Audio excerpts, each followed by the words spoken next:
as Demise, the unholy demon of darkness, holds a dark sword similar to the Master Sword of Link. One could say that Fi makes a return in Breath of the Wild 2.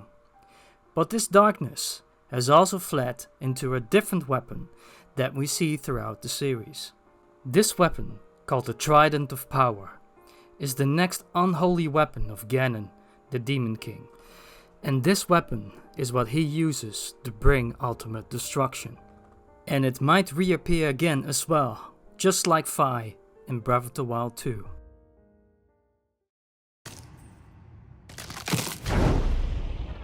In The Legend of Zelda: A Link to the Past, Ganon showed up with the Trident of Power for the first time, throwing and spinning with the trident. As it makes him more powerful, he can also send in blazing bats to burn Link's small green bottom.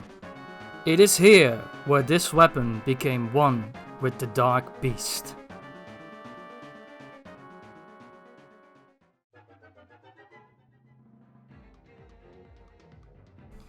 In The Legend of Zelda: Link's Awakening, Link memorized his enemy as his greatest nightmare, and therefore, Nightmare, the end boss of the game, turns into the dark shadow of Ganon, the arch enemy of Link.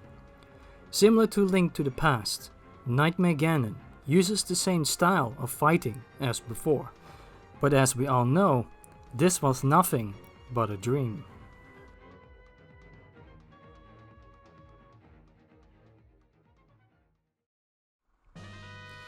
In Ocarina of Time, it was Phantom Ganon that showed himself with a trident. Here, it was another ghostly apparition of Ganondorf, created to stop Link in his tracks. And at the end of the game, Ganon appears for the first time ever, having large swords in his hands. They do have the same looks of tridents, but they're in fact swords.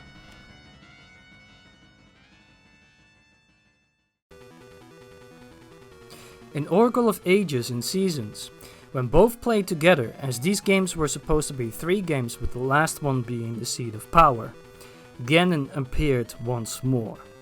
This time, he tries to smack Link around with large swipes of fury, while he shoots energy balls around. He's quite a tough opponent, but not too much.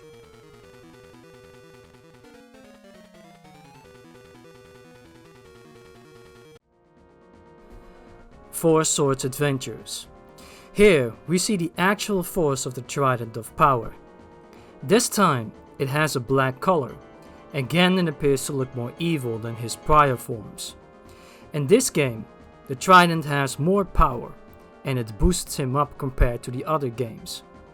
It's almost as if the Trident suddenly became more important for Ganon, while in the other games, the Trident is usually just a part of his equipment. In A Link Between Worlds, Yuga Ganon holds the Trident, but this time it's a combination of the magical paintbrush. But in this game, when Yuga got owned by Link, the Trident eventually got destroyed. And this is the end of the Trident in the Downfall timeline as we know it. Will it ever show up again? Who knows? You'll never know in The Legend of Zelda.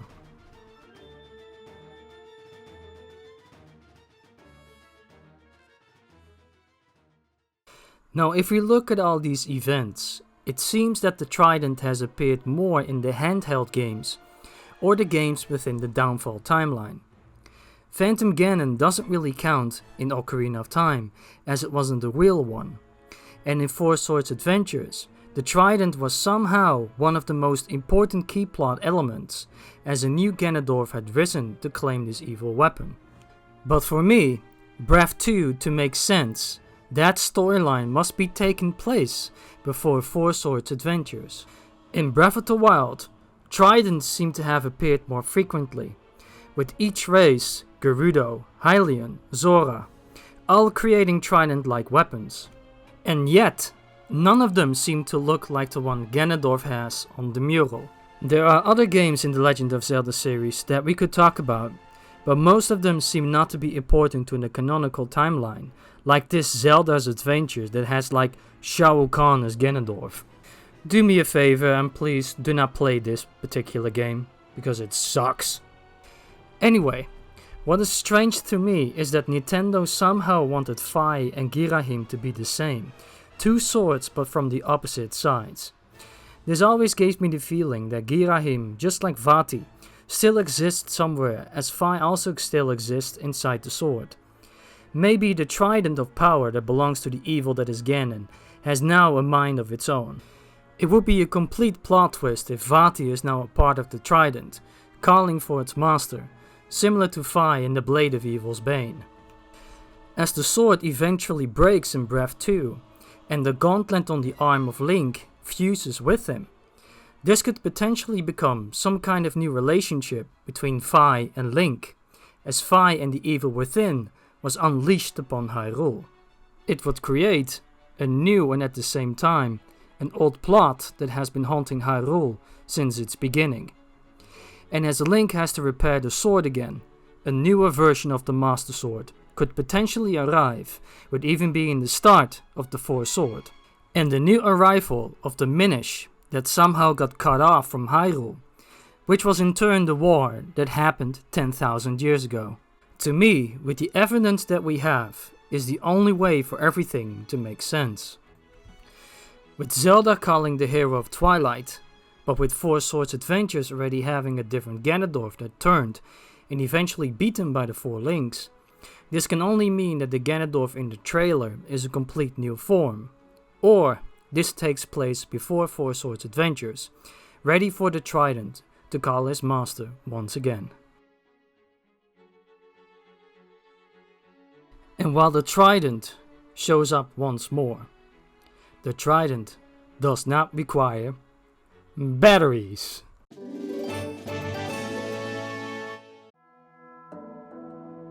Honestly, I hope that the Trident returns again, as it is the trademark of Ganon after all. But time will tell what Nintendo is going to do with the story. Thank you all for watching this video, and I hope you enjoyed it. I had to put a lot of effort into creating it, so I hope it was worth it. See you all next time in the next video. Gaia Legend out.